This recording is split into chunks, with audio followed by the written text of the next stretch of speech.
I'm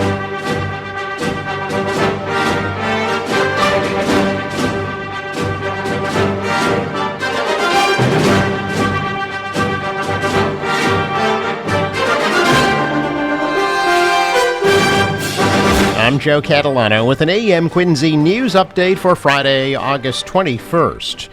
Massachusetts' highest court denying Quincy's bid to restart work installing statues of two Catholic saints on the city's new public safety headquarters. Amid a lawsuit, the Supreme Court yesterday denied the city's motion to dismiss a lawsuit filed by a group of taxpayers backed by the American Civil Liberties Union of Massachusetts, citing the separation of church and state.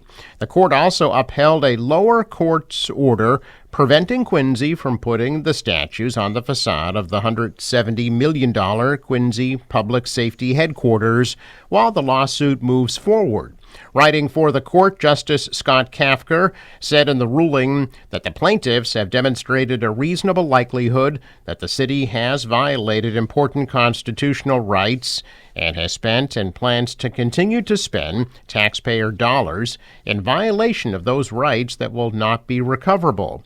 The city has insisted that the figures of St. Michael the Archangel and St. Florian, commissioned for the new building, have been used by police and fire departments, respectively, as symbols of professional ideals. The ACLU of Massachusetts described it as a landmark ruling and shared statements from two of the Quincy residents who brought the lawsuit. David Reich said in a statement the court's wise decision cast doubt on the profoundly un-American idea that Quincy city government can spend hundreds of thousands of dollars on massive religious statuary and then affix it to the front of the public safety building where it would loom above citizens using the main entrance. The city released a statement saying Quincy's firefighters and police put their lives on the line for the city every day, and the statues were chosen to honor their bravery, service, and sacrifice. The decision is disappointing, but it is preliminary. The city says they will continue to fight for the ability to commemorate first responders as the law permits. Quincy's lead attorney, Joe Davis, a senior counsel at prominent religious liberty-promoting legal group Becket, also noted that the statue lawsuit continues. He says the city should not have to hide public art simply because some people may think of religion when they see it. The case was initially heard in Norfolk Superior Court before Judge William Sullivan, who's been presiding over the Lindsay Clancy murder trial. It now reverts back to Norfolk Superior Court for the constitutionality question. A record-breaking number of students have signed up to play football for the Quincy High School Presidents this season.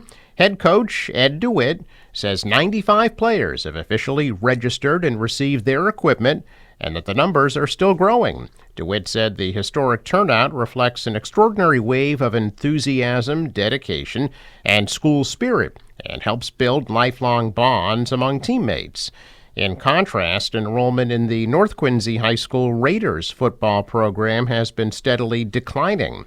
School committeeman Paul Bergoli has suggested that the Quincy and North Quincy programs may need to be combined.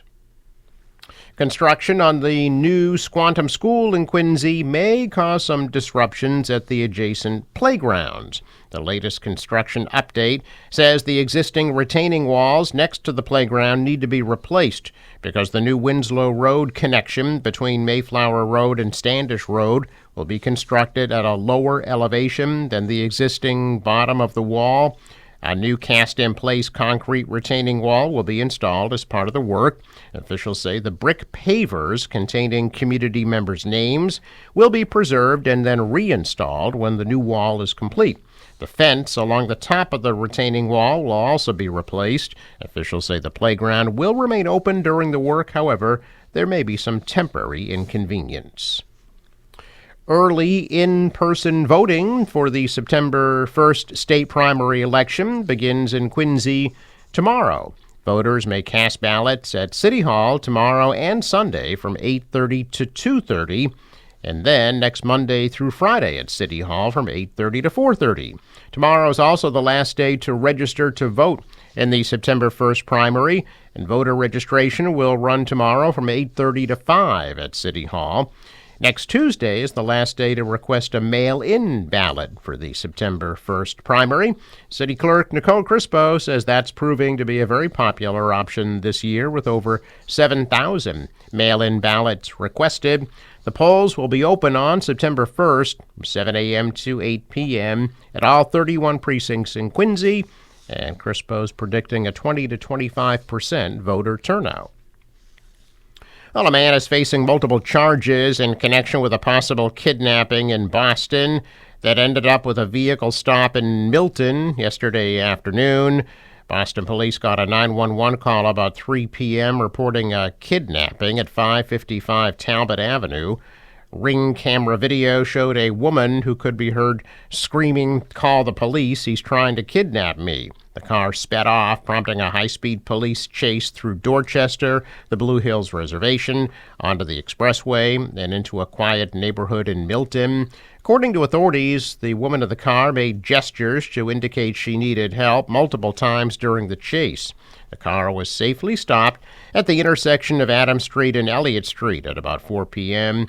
According to Milton police, a 24-year-old Easton man was arrested and will face multiple motor vehicle charges in their town. The initial incident in Boston remains under investigation.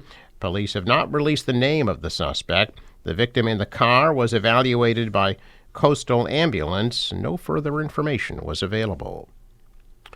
A worker plummeted 20 feet down a manhole in Holbrook yesterday morning, prompting a lengthy rescue operation.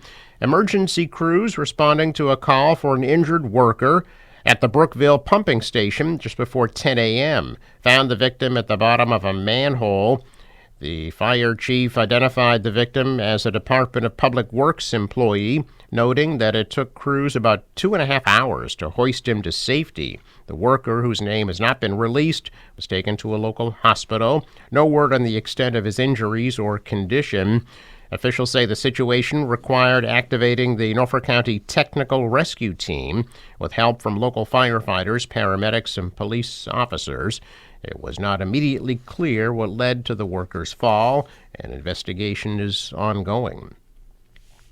Police raided a popular pizza shop in Weymouth, arresting a man who helps manage the business. State police executed a search warrant Tuesday at Denley Gardens Old World Pizza, a family-owned restaurant, after a months-long investigation. The Norfolk County District Attorney's Office said yesterday 50-year-old Jeremy Caruso of Whitman had been arrested on several drug charges. He pleaded not guilty. The DA's office said state police detectives investigated the case for 4 months, establishing probable cause and obtaining warrants to arrest Caruso and search his home, car, and restaurant. Police seized cocaine, ketamine, mushroom bars, Suboxone strips and pills, and THC vape cartridges and edibles. Caruso is facing a charge of trafficking in cocaine, as well as possession with intent to distribute drugs after a search of the restaurant. He is due back in court next month. The business does remain open. Hundreds of Lindsay Clancy supporters, many wearing pink clothing emblazoned with phrases such as "Believe," "She Needed Help," and "Peace for Lindsay," gathered yesterday outside the courthouse where she's on trial in the killings of her 3 children. Several of the 300 women and a few men said Clancy's story resonated with them. They wanted to raise awareness about how the mental health system treats women. Clancy's lawyer does not dispute that she killed the children, but says she should not be held criminally responsible because she was mentally ill. Yesterday's rally was the first time during the nearly month-long trial that supporters have come out in such large numbers. The women stood silently for more than an hour ahead of yesterday's proceedings, where a chaplain called by the defense testified about visiting Clancy in the hospital after the killings. Toward the end of their rally, supporters formed a circle, said the Lord's Prayer, held up their arms, and formed hearts with their hands. Some held flags from different countries to show that the support for Clancy was global. The 36-year-old Clancy has pleaded not guilty to murder charges in the deaths of Callan, Dawson, and Cora Clancy. who ranged in age from 8 months to 5 years old. Researchers estimate that postpartum psychosis, which is more serious and less common than postpartum depression, affects 1 to 2 per 1,000 women after delivery. The State Department of Public Health announcing the first human case of West Nile virus in Massachusetts. Officials said the human case was confirmed in a man in his 90s who was exposed in Middlesex County. West Nile virus risk levels have been elevated to moderate in 70 communities in Barnstable, Middlesex, Norfolk, Plymouth, and Worcester counties. The first mosquitoes to test positive for West Nile virus were announced in June. Officials on Wednesday said that Eastern equine encephalitis virus was confirmed in 2 mosquito samples collected in Kingston and Plymouth County. No triple E human or animal cases have been reported this year. Well, Democrats yesterday narrowing the list of potential host cities for their 2028 presidential convention to Boston, Denver, and Philadelphia, as their party looks ahead to a wide-open primary to succeed President Trump. Democratic National Committee Chairman Ken Martin said in a statement the cities put forward incredibly strong bids. He promised the convention would be an inspiring celebration of the party's future nominee. A final decision is expected to be made later this year by party leaders. Republicans have already chosen Houston for the site of their 2028 convention. The Democratic convention, scheduled for August 7th through 10th of 2028, traditionally gives the party a chance to formally introduce its nominee to the country, rally the base, and kickstart the most intense period of campaigning ahead of the general election. The 3 finalists are liberal strongholds surrounded by the type of suburban areas that have become increasingly important to the party in recent elections.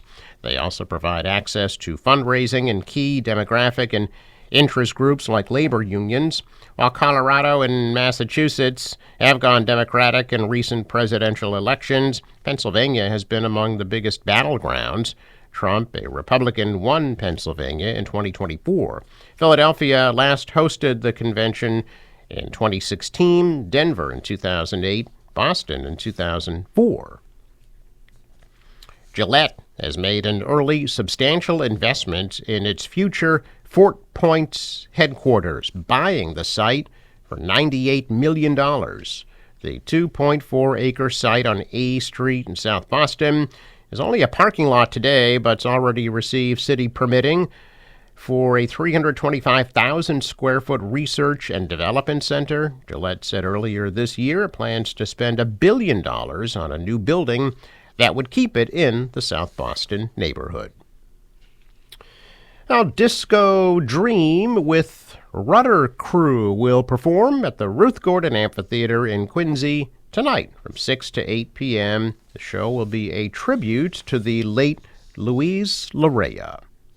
The South Shore YMCA will host a Germantown Community Field Day Saturday from noon to 3 p.m. at the Snug Harbor Elementary School playground and field. All ages are welcome for the free family fun. The Dorothy Quincy Homestead will present The Art of Spinning Saturday from 11 to 3. Zoe Lawson will demonstrate how colonists produce their own textiles. The historic home will also be open for tours.